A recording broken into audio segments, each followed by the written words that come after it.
So today we got a nice video for y'all, of course, man. We're gonna talk about NBA The Run. Now, after spending a significant amount of time playing multiple betas and finally getting the finished product in my hands, I'm gonna give you all my honest review. If you don't know, it's Brutalsim on the scene, wicked and mean. With the next video on this YouTube thing, we got 2K news and rumors. Don't forget the tutorials and tips. Turn your my player to a bad man and rule the sticks. No matter the mode, record or park, even my career brute will get you a good start. Hit the like button, don't forget the notifications. Comment down below and welcome to the Brute Squad Nation. Now, before we get started, I wanted to make something very clear because I keep seeing the discussion online. I keep seeing it in my comment section. I keep seeing it in my live stream chat. People keep asking, is this the game that is going to take down NBA 2K? And my answer is always like, you're approaching this completely wrong. Because in my opinion, NBA The Run should not and should never be compared to NBA 2K. And I don't necessarily think they're trying to be something like 2K. This game is not trying to be a simulated basketball game or even simulate through an NBA season or my career mode, my NBA, or anything like that. NBA The Run is an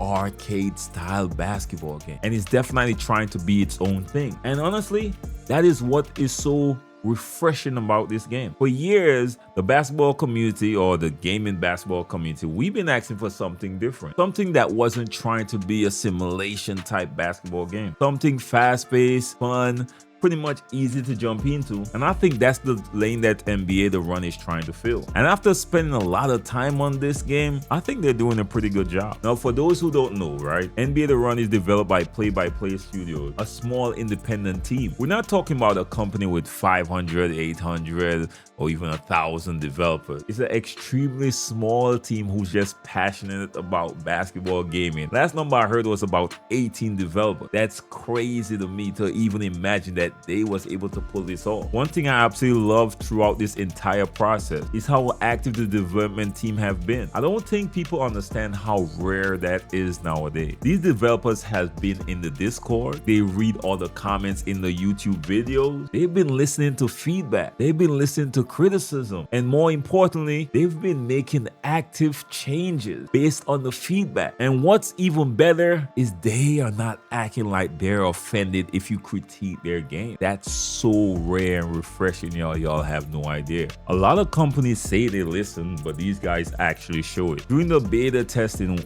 a lot of us point out certain things that need to be changed. And by the next playtest, we already saw some significant changes, y'all. Trust me, the version that y'all are seeing right now, yo, it's so much more different than the one I initially played. That's something I respected and didn't expect at all. Now let's talk about the actual game. The core game modes are pretty straightforward. You have knockout solos, you have knockout squad, and you have knockout privates where you could have a significant amount of people. You could just link up and just run tournaments throughout the day. The basic concept is a 3v3 tournament where you work your way throughout multiple rounds to, hopefully achieve that trophy. If you're playing squads, you control one player. If you're playing solos, you control all three. Personally, I enjoy both modes, but I gotta admit, y'all, playing with randoms, y'all, if you go and try to play squads and you don't have a team, it's extremely rough. It's worse than rec randoms, man. I'm going on record and say it right now, it's worse. So if I don't have a squad,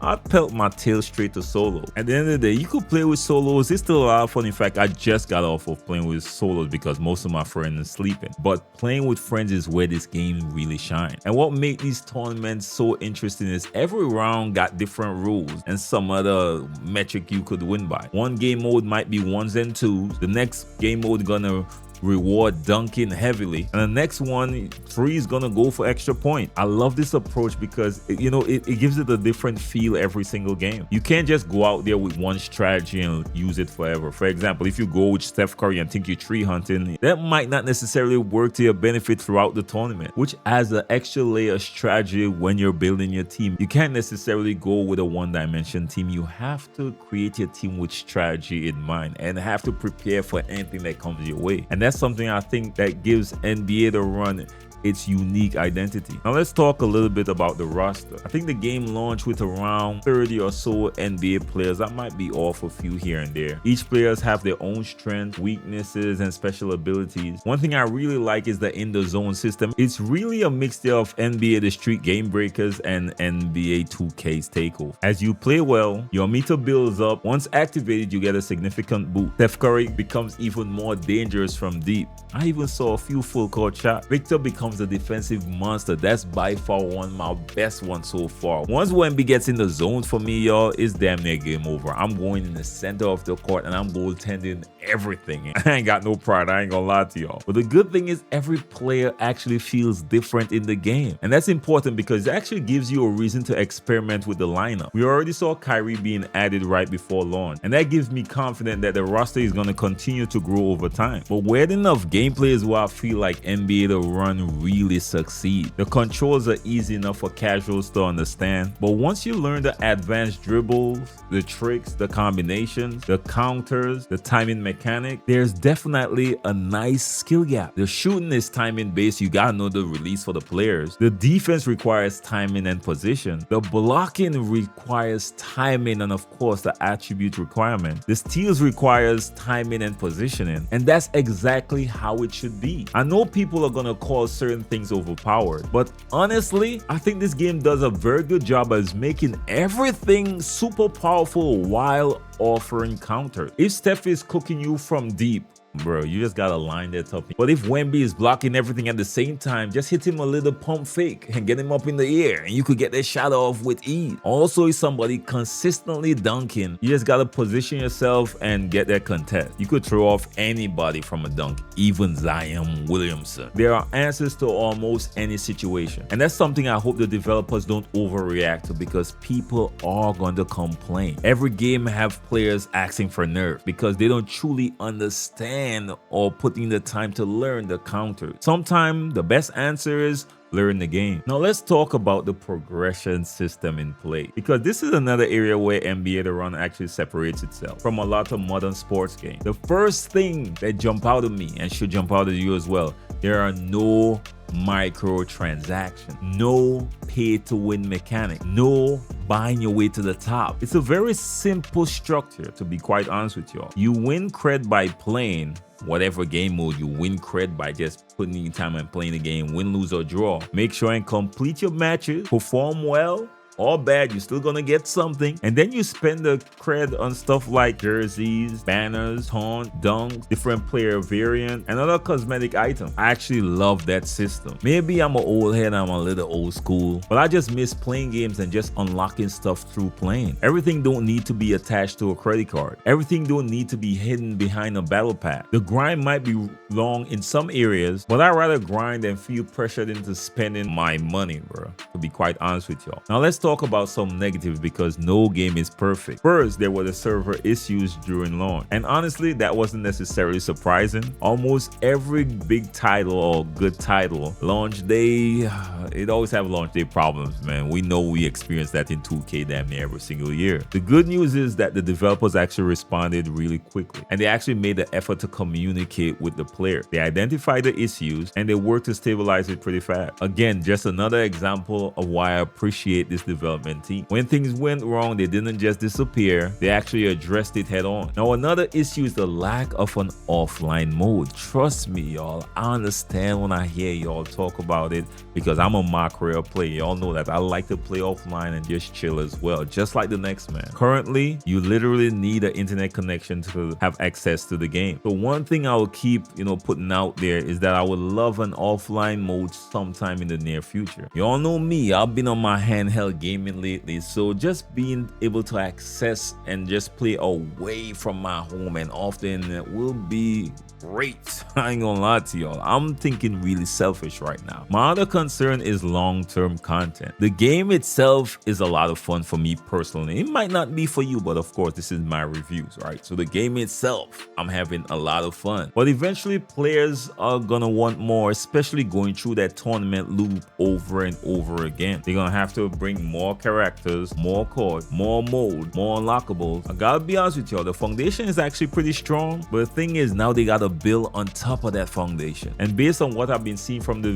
developers so far, I think they definitely understand that. Now finally, I want to talk about the future. I genuinely think NBA The Run fills a gap that has existed in basketball gaming for years. For a long time, if you wanted a basketball game, the only real option was NBA 2K, especially after Live gave up on it. And again, I'm not saying NBA The Run is competing with 2K. I don't even think they should be compared with each other outside them being basketball games. They're completely different experiences. One is a simulation and one is a pure arcade. And in my opinion, the basketball community needs both. And for years, we only had one. If we wanted to play arcade games, we literally had to go back and use an emulation or something, some illegal activity, so to speak, because all we had was 2K.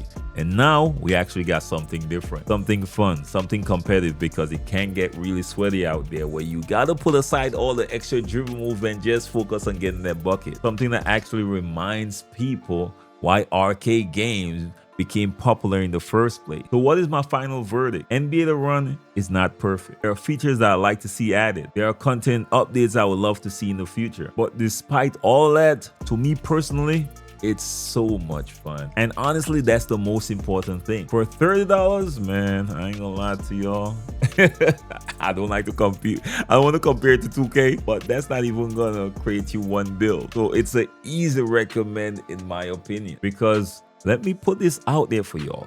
If NBA The Run succeeds, maybe we'll finally see more basketball games and more arcade sport games entering the market. And that's something that the entire gaming community could benefit off of. So that's my review in a nutshell, man. Let me know your thoughts. Let me know if y'all rocking with NBA The Run and if y'all having fun, or it's just not your thing. And that's understandable, no judgment here. Not everything is your thing, man. So I do understand the people that are saying, nah, I'm gonna stick to simulation basketball, man. You know what I mean? It's definitely niche. But in my opinion, for me personally, I could go pure sim. Y'all know me. If I'm playing 2K, I like to play more realistic style.